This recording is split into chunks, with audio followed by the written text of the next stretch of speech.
What's up, everybody? Welcome to the Pick Six Podcast, CBS Sports Daily NFL Podcast. I'm Will Brinson. I'm your host. It's Monday, August 24th, I believe is the date. I'm doing the math in my head. And joining us today to kick off Fantasy Week, the one, the only, the legend, the man, the myth, the legend, a man who spends too much time with Pete Prisco, Jamey Eisenberg. What's up, buddy? What's up, man? Thanks for having me on. Yeah, thanks for doing it. You guys are always kind enough to take time. You, Heath, Dave. I've never invited Azer and probably won't ever do that.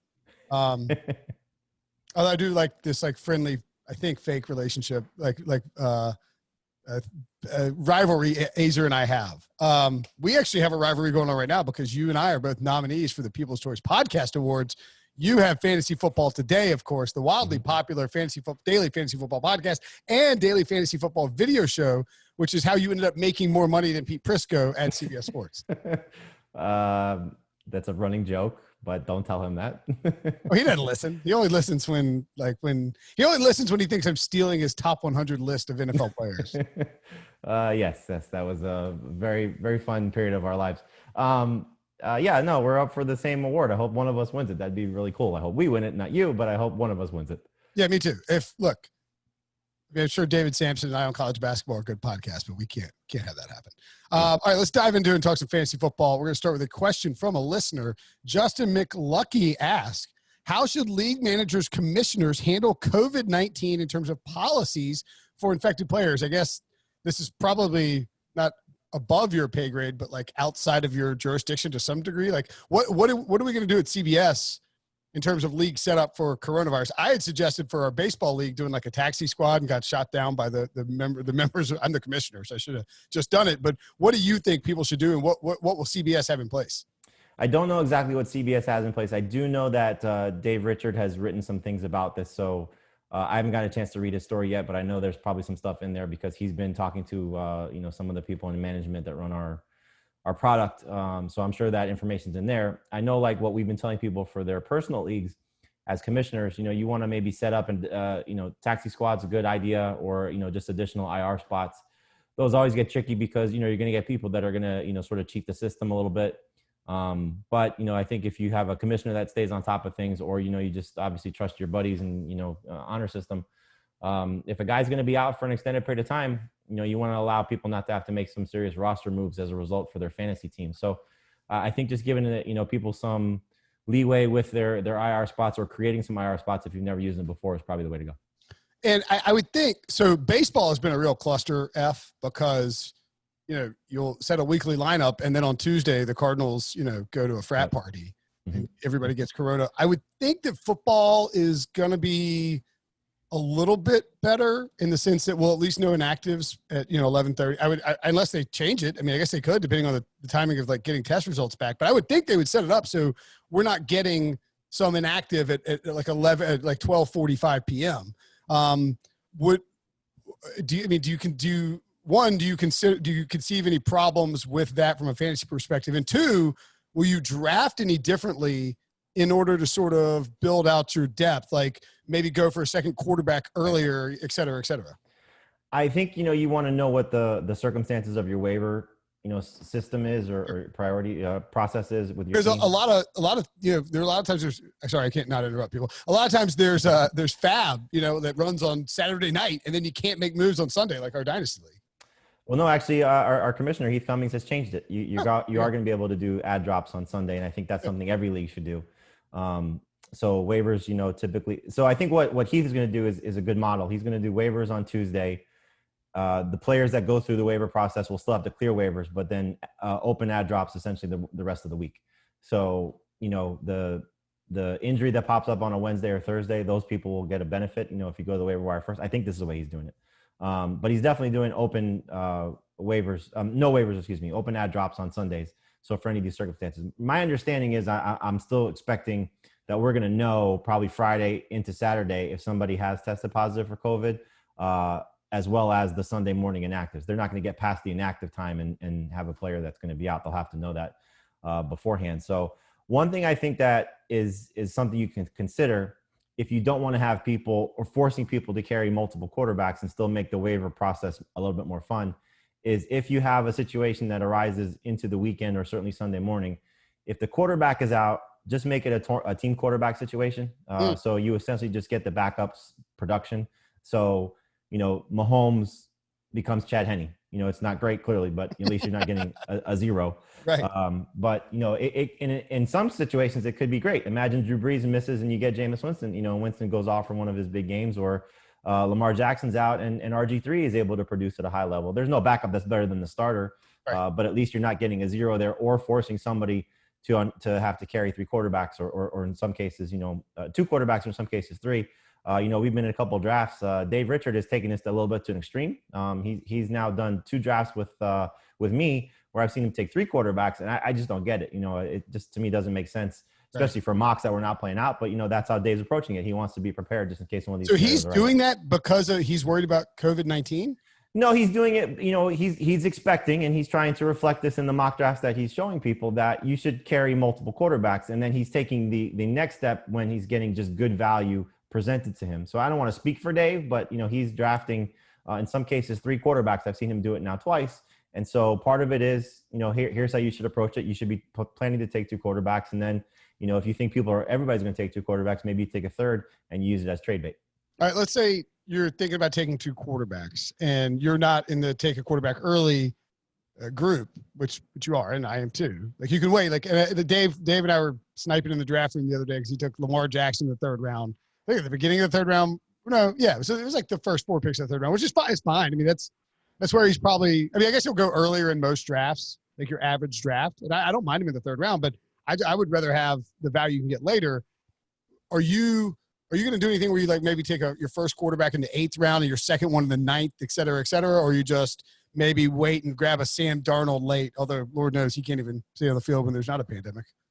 Right. I think it comes down to, unless this is your first time drafting with your friends or coworkers or whatever the case may be, if you know your league, most of the leagues I play in, there's going to be 5 of the 12 people that take 2 quarterbacks. And most of those 5 are going to be either the ones that just don't know what they're doing, or that they don't take one of the top tier guys and they want to sort of have a platoon to open the season. I think kind of what you're alluding to, the guys in the 8th and 9th round.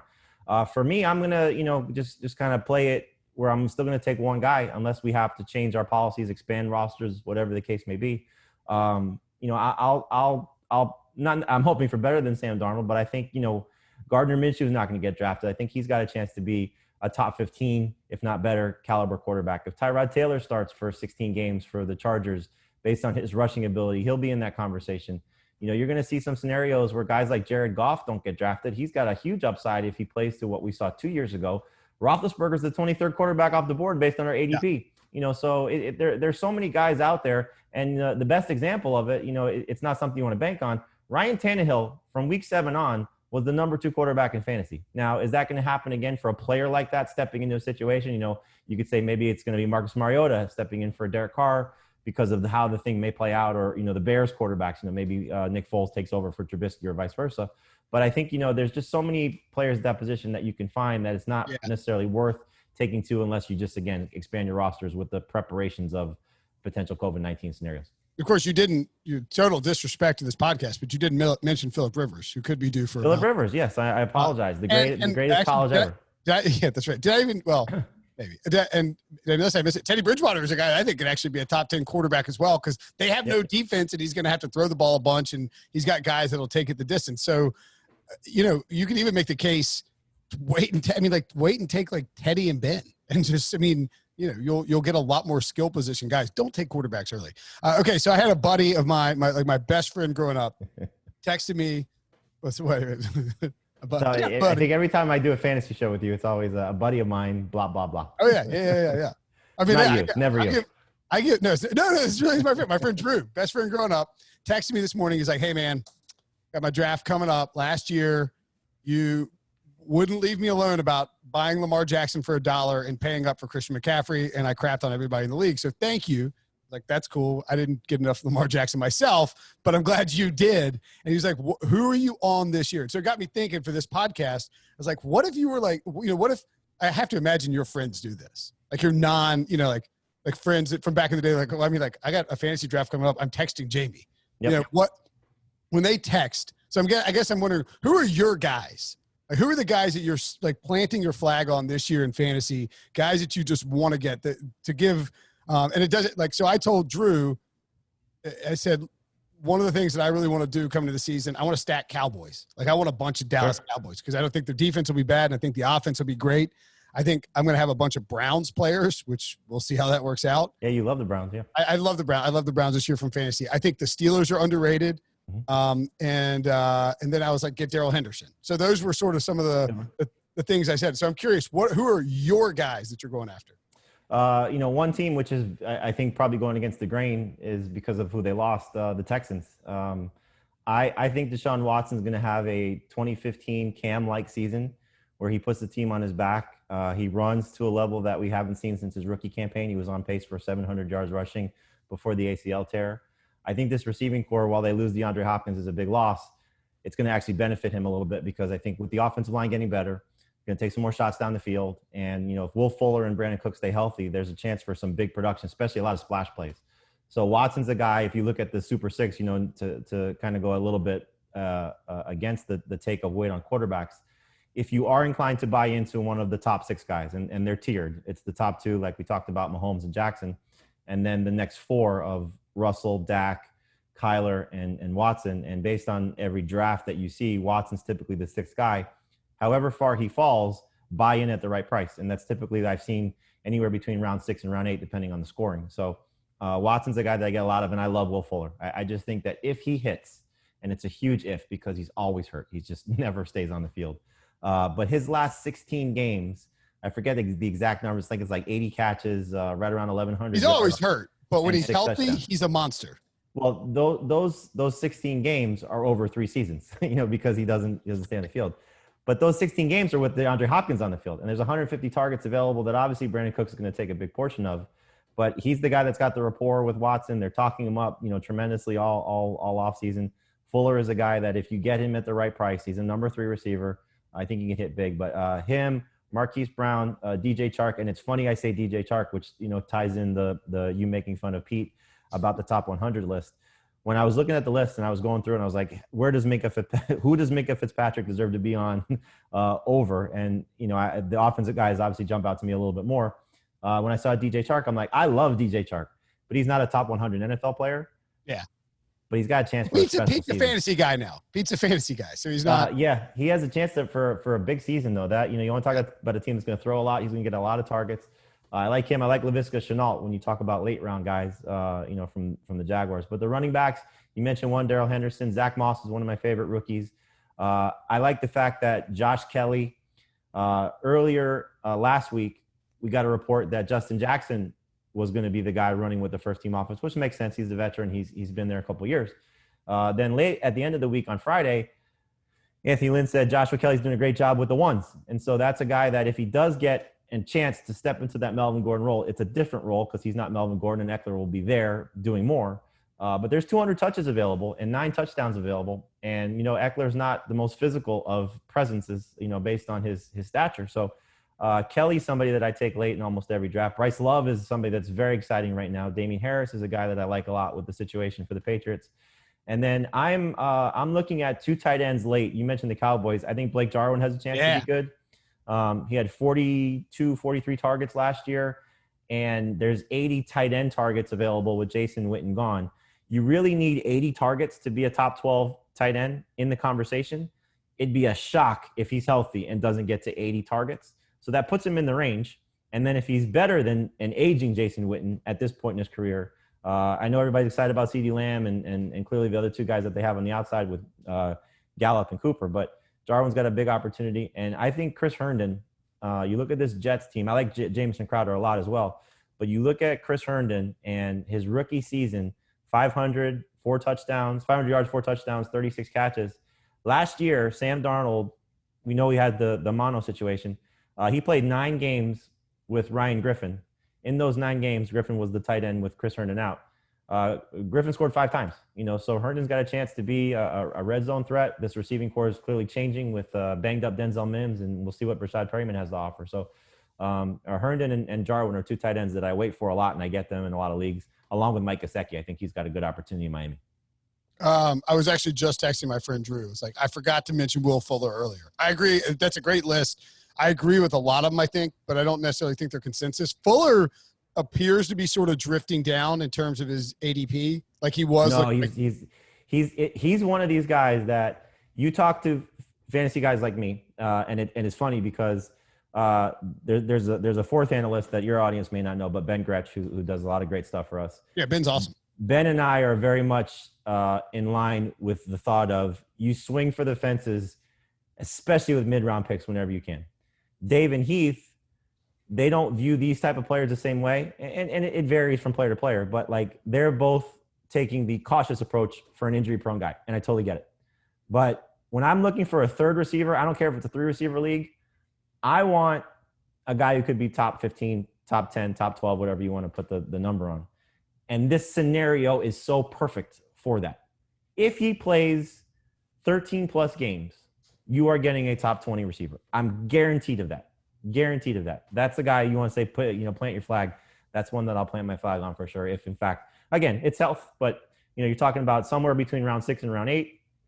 If it's on the high end, it could be a mistake, but if you get it on the low end, you're going to be thrilled about it. Yeah, and the other thing too that I think some people forget is that when you look at fantasy points, a lot of people go into their league and look at how many fantasy points did this guy have for last year. That's not really as important. You'd rather get it's fantasy points per week is what you need, because ultimately, you're probably not dividing Will Fuller's stats by 14 games, right? I mean, you're probably dividing them by like 10, and you hope that he gives you a ton of points each week when he starts, and then you have to have other options to draft, get some depth in there. Excuse me. One more guy I love as I choke up here, Kenny Gallaudet, who I think is probably third round guy. Is he going second? 100%. No, 100. Late second, early third. I think we're starting to see more settling into the third round. But if you want to get him on the turn, it's not a bad guy to target right there. That to me is like Mike Evans last year, where you're, if it's a PPR draft, well, I guess Evans not PPR, but you get the point. Like you draft one of those big 4 running backs, and then coming back to you, you're hoping to get like a Mixon and a Chubb, and then maybe a Gallaudet. Matthew Stafford too. I'm high on this year. I actually bet I'm glad you mentioned points per game. Stafford was, depending on the decimals that you look at, either 2 or 3. With Drew Brees, another guy, as we know, missed 5 games last year. So when those guys were on the field, Stafford only played 8 games. They were some of the best quarterback. They had some of the best quarterback play that we've saw in a strong season for quarterbacks. So, I think, again, Stafford's a guy that I love, like you said. Gallaudet is somebody that's going to play really well. And when you get to that mid-range of wide receivers, don't overlook Marvin Jones. I know he's sort of like the stepchild of the offense, but he was on pace for 1,000 yards and I think 8 touchdowns with Stafford in the 8 games that they played together. He battled an ankle injury also. And he's the type of guy you root for. He had the off-field situation where he lost a child. So, you're hoping he plays well on the field, and it's just, a good guy that went through an awful, awful situation. And, hopefully he comes out on the other end with a big year in 2020. Yeah. And going to be a free agent after 2020. So he has some, he wants to blow up. Kenny Gallaudet this will be his 3rd year, which year 4. Well, he took he led the NFL in touchdowns last year. So he's not going to last year's 3rd year. Yeah. He's not going to sneak up on people, but again, he did most of his damage in the 8 games with Stafford. If he gets 16 games with Stafford, could be a really, really big campaign. Yeah. He has wide receiver 1 upside, I feel like. In the conversation, without a doubt. Yeah. Yep. Yeah. Certainly not a favorite, but like a little bit of a sleeper. Sure. Fan. No, 100%. And by the way, Darrell Bevel's attack, like they go vertical, and Jones and Gallaudet like to get vertical. So there's a lot to like there. They have Swift, offensive line's improved, defense shouldn't be that great. It's a good team to look at. Are you running down the depth chart of the Lions? I like to list the depth chart. Some people don't know all the depth charts, TJ Hawkinson.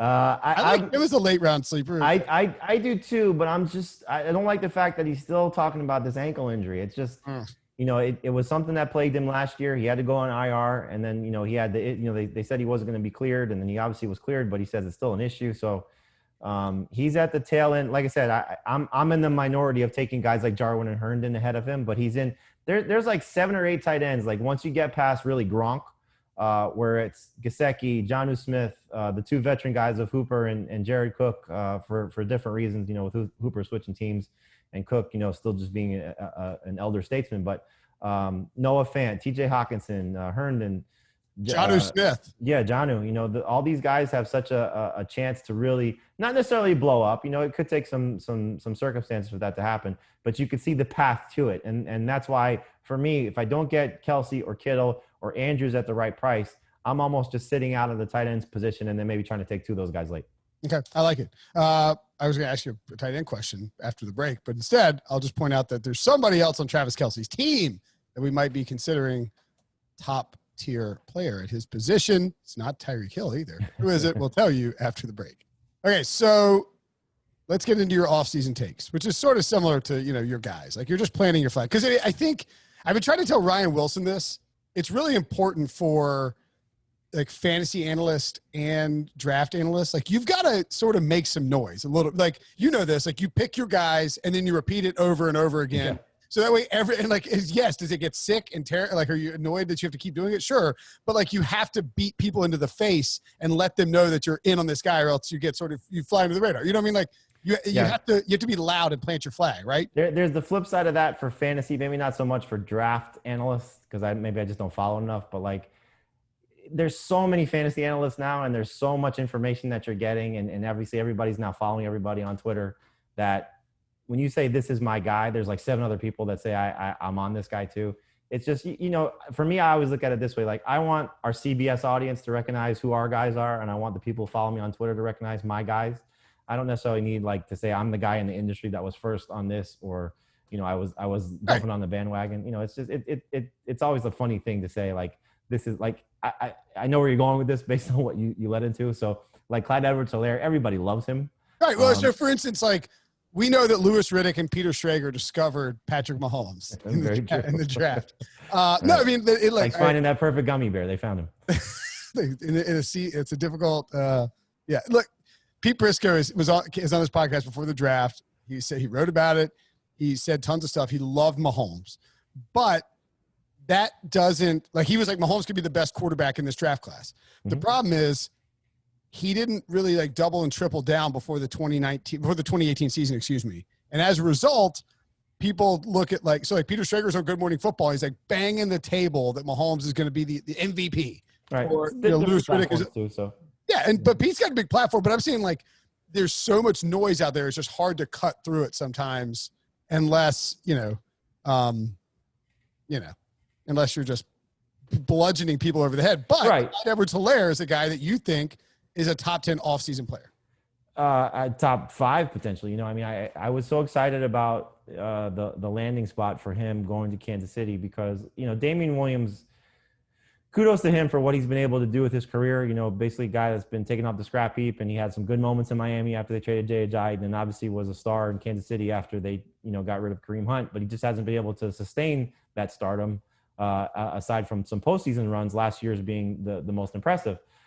He was going to eventually, have to, probably step aside, from the lead role to the secondary role. And then who knows if he was going to see the field if Edwards-Helaire had the chance to be as special as he is. But now with Damian Williams opting out, Andy Reid's track record, 21 years in the NFL, 16 times he's had a PPR running back finish in the top 12 in points per game, like you referenced. And so, that's what you're banking on. And the last time he had a rookie running back in Kansas City, it was Kareem Hunt, who led the NFL in rushing. So, I think you said it. There's a clear 4 at the top of every draft of McCaffrey, Barkley, Zeke, and Kamara.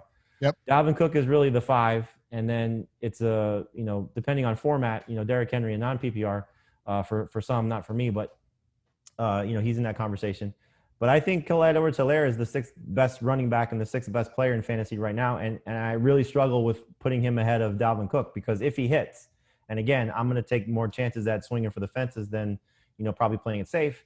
If he is what Andy Reid's running backs have become, then he could be the best player in fantasy or the best running back in fantasy. And that's hard to overlook. It is a rookie. It is a team that is still going to use multiple backs.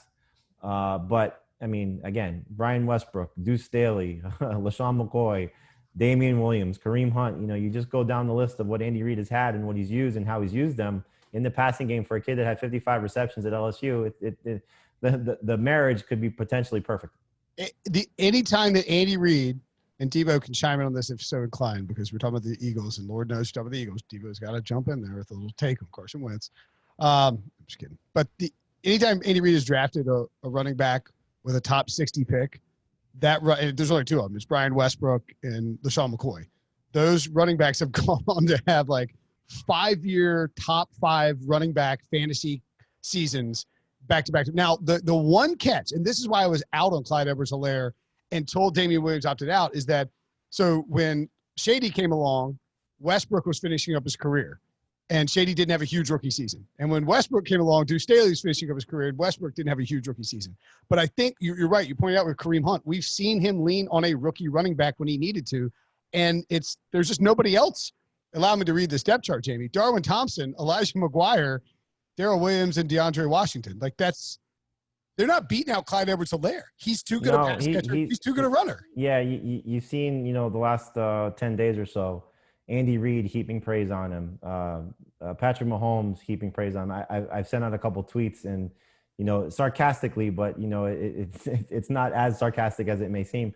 Every time that there's a positive note by any of the media in Kansas City about Clyde Edwards-Helaire, my first thing is, oh, he just jumped up 3 spots. Oh, he jumped up another spot. And then people reply, so is he going 1? It's like, no, but he's certainly somebody that's going to be polarizing to some because of being a rookie, because he wasn't the hype prospect coming out when you're talking about Dobbins and Swift and Taylor and those guys. But he just landed in the right spot. And Debo, I hope you got a chance to listen to our interview or watch our interview with Brian Westbrook on HQ. Brian used to work with us on Fantasy Football Today. I think it was the first year out of the NFL or second year out of the NFL. And Brian's just great. He's got a good understanding of fantasy. He's got a good understanding of the NFL. And, I wanted to talk to him for a long time because of the comments comparing him to Edwards-Helaire following the draft. And, he was great just talking about what Edwards-Helaire can do in an Andy Reid offense. The fact that you have to respect Patrick Mahomes in the passing game and, how much that'll open up things, what he'll do as a pass catcher and what his passing chops have showed us in college. And so Westbrook was great on him. He was great on Miles Sanders, another guy that I like. And I'm frustrated that he's dealing with this lower leg or lower body injury. Hopefully Sanders is great, but, he was excited about Sanders and his outlook. But in terms of Edwards-Helaire, I'm glad you mentioned the depth chart. There's a guy that you can take late, whoever is going to be the second guy, because if Edwards-Helaire struggles or gets hurt or has to miss time for COVID-related situations. And look, he might not be like, maybe he struggles in pass protection and they can't keep him in there because Patrick Mahomes is getting hurt. I mean, like that's and we've had some fun discussions on our programs about who's the second guy. The Chiefs have been using Darrell Williams as the second guy. And so while logic probably tells you DeAndre Washington because he played with Patrick Mahomes at Texas Tech and is the veteran and really was awesome for fantasy players last year when Josh Jacobs missed those 3 games for the Raiders. If Darrell Williams is the guy and he flashed some good games over the last 2 seasons, that's the guy that you should take one of your last picks on because, again, as we know, lottery tickets, we use that phrase for a reason. If you have the chance to get a starting running back for the Chiefs offense, you put that on the end of your bench just to see what happens. Yeah, I think, too, that I would take him 5 at this point. And I love Dalvin Cook. Yep, I think Dalvin Cook has a little bit injury concerns. I want to go strategically. I want to go running back if I can do it. I would freaking love to get Edwards-Helaire and Nick Chubb. And then like go wide receiver. It's like Kenny Gallaudet and Odell Beckham. That is a pants off, dance off party. Princeton. Just because, you come at me and you come at Carson Wentz, I would like to point out that Brian Westbrook, who is great, like Jamie said, 91st overall pick. So that seems to be outside of the top. You're right. Top 100 pick. Sorry. You'll like, so I'm glad Jamie, sorry. We have something we got to do for that. No, wrong one. So Azer, we have a running gag on our show about Azer stats, like how Azer manipulates certain statistics to fit his narrative. We have a lot of people in our lives that do that apparently. So Azer goes off of usually a running back, I forget, top 5 or top 10 based on 50 catches. Well, Aaron Jones last year was a top 5 running back and only had 49 catches. So he has to manipulate his numbers now, his Azer stats to fit that narrative. So it's now 49 catches or more. And so, 91st, 90th, who cares? I think he and Brinson have more alike than they would like to admit. That's probably why they hate each other so much. Me and Azer? Yeah, they also show up late for every draft. Debo, it's the most frustrating thing. I've now started calling Azer Will Jr. because he used to be the most prompt person. Then he had 2 kids, and all of a sudden he's like Will. He just shows up whenever he feels like it. At least I'm like consistently I just forget. I'm like signed up and ready to go, and I just sort of space out. Like it's like, oh look, a squirrel, and then I forget about the draft, and you text me, I'm like, I'm there in 5 seconds, right? I feel like that's Debo. We call him walking in likely late. That's pretty good, actually.